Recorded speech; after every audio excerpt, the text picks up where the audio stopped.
And welcome to a warmed over edition of Ben's Junk.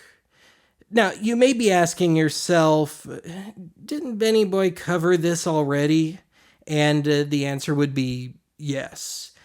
This was the subject of one of the very first Ben's Junk videos I did when I started this little sub-series back in 2014. But I've decided to take another crack at it for three reasons. One, thanks to last week's video, which was on S-VHS, I've just had it on the brain lately. Two, the entire original 2014 video, as far as my camcorder footage goes, was just a single static and out of focus shot. And then three, some things have changed with this deck since 2014. And actually, let's start by addressing that final point. At the time, I was starting to use this for my transfers for archive, but it had one scary habit. If I left a tape in there too long with the VCR on, when I would hit the eject button, I would wind up with a little length of tape hanging out of my cassettes. And of course, it would get all mangled because of the lid. And of course, as such, I started using it a lot less. And then sometime later, I just decided to try it again for a lark. And then it just decided it didn't like most tapes at all. I'd stick a tape in and it wouldn't even try and, remove the tape and try and read it. It would just spit the cassette right back out. And so for a few years there, I went back to using my prior transfer deck, a JVC HR-S7900U, which simply had an S-video output. That was it. A very low-end unit. Well, the 2901 had, and still has, and I've still got it, and it may just be that particular unit, but it's got a very touchy hi-fi audio head. If it's a hi-fi encoded tape, it better have been perfectly aligned in the manufacturing process. Some tapes would just wind up being nothing but audio crackle. You're not supposed to do the breathing. I'm not? No. Your wife is supposed to breathe properly. You're just there to coach her. Oh! Didn't they explain that to you in the class? Well, they might have, but I passed out at one point, and maybe that's when they mentioned it. You passed out? So anyway, when the audio crackle would get really bad, I just defaulted to the same middle-of-the-road RCA deck that I'd gotten as an open box buy way back in 1999. I was in middle school at the time. But anyway, I'm off track here. Finally getting back to the JVC HR-S7600U here. Eventually, I decided to take another crack at cleaning this out. I mean, I'd done it when I first got it, but I figured I'd really go to town on it. And I did just that. Really good alcohol wipe down for all those parts, some deoxit in the pertinent parts, and I lubed everything that would ever even remotely need it. And I just started to work it again with some junker tapes. Like that bazillionth copy of Jerry Maguire. And sure enough, in time, it started working reliably. And about 3 years ago, it found its way back to being my main transfer unit. Anyway, before I hook this up to the TV, let me just give a rundown of the front and back of the unit. So for starters, we've got your choice of S-video or RCA input with stereo audio. We've got this thing called Review, which if you hold the button down with a partially played tape inserted, it'll, if you will, mark that moment on the tape. Then later on you can access it again by hitting that button. And I guess it also marks tapes that were recorded using the timer in the VCR, but I've never felt the need to try that one. Anyway, then we have the S-VHS ET button, and that's so you can record sorta S-VHS on standard VHS tapes, and presumably make it playable on all VHS decks. I'm not going to try that one. But I accidentally used that ET setting the first time I covered this, so one more reason to revisit it. Then around the display here, we've got the general function buttons, so channel up and down, menu, record, etc. Then to the right of that, we've got play and pause, and to the right of that, we've got a button for a time base corrector, which I usually keep on. When I'm doing transfers, it helps keep things in sync. And there's also a video stabilizer built into this, but you can only get to it from the on-screen menu. And that cancels out the time base corrector. But I pretty much only use the stabilizer when I'm doing like an early stop copy encoded photomat era pre-recorded tape. And with more recent stuff, and as I've recently learned, especially S-VHS stuff, the stabilizer just makes the picture all jittery, so I use it very sparingly. Then anyway, lastly, we've got this two-part jog wheel and outer ring. The jog wheel on its own lets you look at tapes on a frame-by-frame basis. When used in tandem with the outer ring, you can do slow motion or like controlled speed, fast forward or rewind, like 150%, 200%, double speed. But on its own, the outer wheel is just standard fast forward or rewind. And let's take a cut and we'll quickly look at the back. On the back, we've got an 1/8" jack to hook up a sensor that can, if you will, run interference between a cable box and or satellite dish and the VCR. I don't have any of that stuff, and I'm not sure how much good it would do these days. I'm pretty sure all that gear would be pretty well outdated by now. And for what it's worth, this model of VCR was introduced in 1999. But anyway, moving on, we've got S-video in and outputs. We've got RCA phono in and outputs, RF in and outputs, and the good old channel 3 and 4 switch, which I guess is semi-irrelevant nowadays. And lastly, we've got an AV CompuLink 1/8" jack that, from what I've read in the manual, can make a compatible TV and or home theater system a slave to the VCR. So I guess you can hit play on the VCR and your home theater system will automatically kick on. I, of course, have no way of testing that. Or I've also read that it can be used in some JVC-centric editing situations. And of course, I have no way of testing that either. But anyway, that's it for the back. So let's hook this up and we'll do that demo thing. Just as a quick point of interest, the remote that I'm using is a JVC LP20878, and it's probably not the model that originally came with this machine. But it does control everything with not only this deck, but my 2901 as well. And as of my fleabang this thing 2 or 3 years ago, these remotes were cheap and plentiful.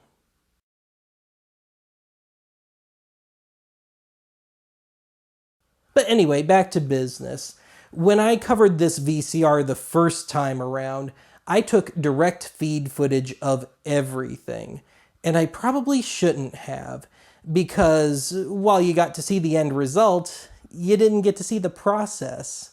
So we'll have to rectify that one. But before I go sticking a tape in there, I do want to address a few things with the menu first, so let's do that. We'll need function, and we'll start with superimpose.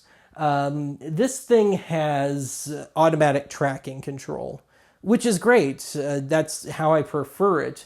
But if I have superimpose on, when it's doing its thing, it'll flash the words video calibration in the middle of the screen. And if I'm doing transfers, that's just not okay. And unless, of course, it's for a gag. But yeah, that usually stays off. Digital R3. Now, if I forget if this pertains to Luma or Chroma, but allegedly it does something to make the edges of the picture a little neater. But I've never noticed a difference, no matter what outputs I'm using, no matter what I'm running to, the few times I've done recording on this. But it doesn't hurt anything, so I just let it ride. Video stabilizer, mentioned that already, and we're not dealing with any old stop copy tapes today, so that doesn't matter. S-VHS mode, if you're going to record real S-VHS, definitely have that on and turn off the ET. And if you're doing any recording at all, make sure you have composite or S-video selected. It kind of helps. But anyway, I think we're ready to stick in our tape. And this has still got the tab in it, so I'm going to have to hit play manually here.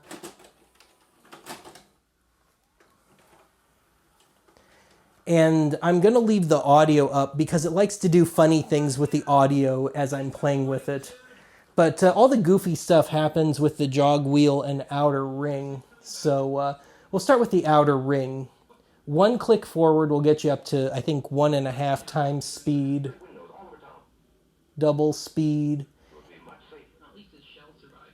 And if you give it a good crank, it'll do a proper full-on fast forward. Now, I've noticed the reverse is pretty wonky. It's hit and miss. Sometimes I get it to work okay. Sometimes I don't. Doesn't seem to want to do it too well today. Give it a few cranks. Yeah. Yeah, and if I give it a good hard crank, it's a real proper rewind. But again, it's just, toys. And then the jog wheel, that's where the still frame stuff happens. And the still frame is actually surprisingly decent for VHS. I mean, there's still some noise, but it's not like hitting pause on most VCRs where it's all streaky and everything. So within the realm of VHS, it's pretty dang solid. And of course we can go backwards. But it likes to dink with the brightness for the first few frames. And it's not just the duck and cover short. But yeah. Of course I hardly ever use that stuff. I'm just showing it off for this video. Really, it's the practical stuff that matters to me. And I really like this deck, just on a pure nuts and bolts level. I really like the picture quality. It's the best of any VCR I've owned to date. It handles dropouts really well. It handles weak signals really well. It almost lets you get down to static levels, like good old analog snow, before it goes all blue screen on you. So, quirky toys aside, just on the level of getting things done, I love it. But anyway, that just about does it for today.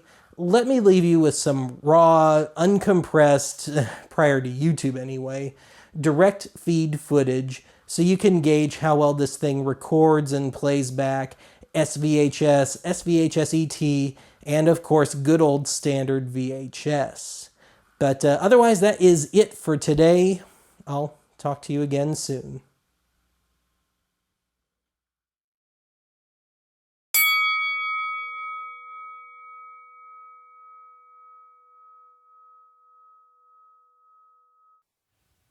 Well, that's it for today's archive. Join us on your asses on the differences between EI8 and SIMP. Damn. See you next time.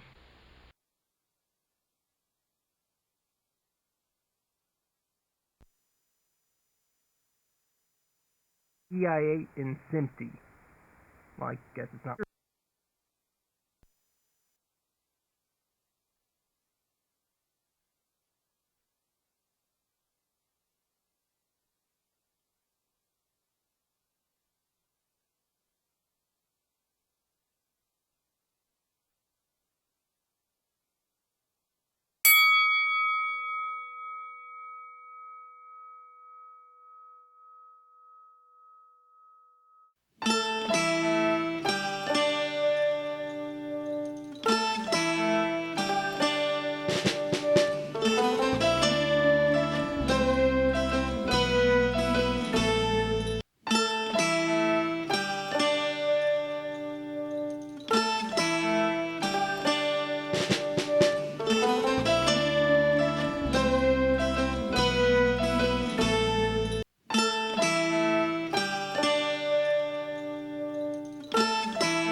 You're not supposed to do the breathing.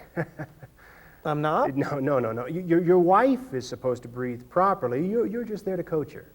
Oh! Didn't they explain that to you in the class? Well, they might have, but I passed out at one point, and maybe that's when they mentioned it.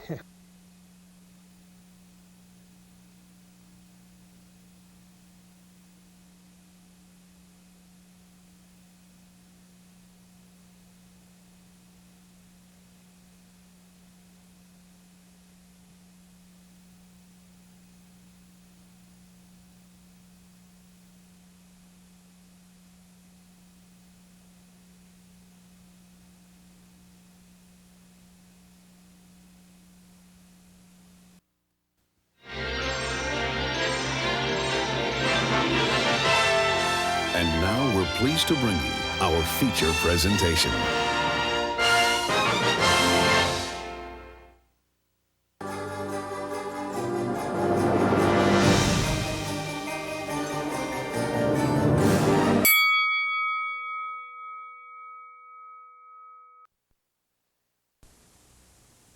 You're watching Showtime. We're sure you're going to like what you see. The following motion picture has been rated R by the Motion Picture Association of America, as it may contain strong language, nudity, or scenes of violence. Parental guidance is suggested. Please consult your viewer's guide for more specific details. Here's Kathy's dismount.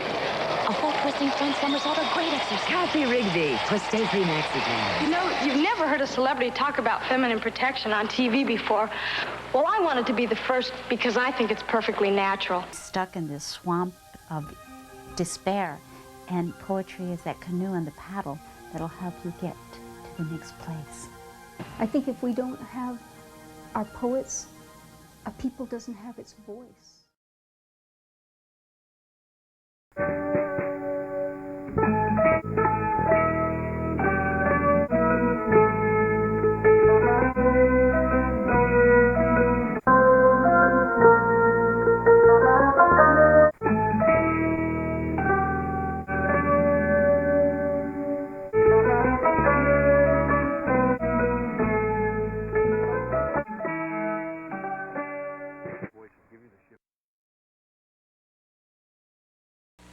Polaroid.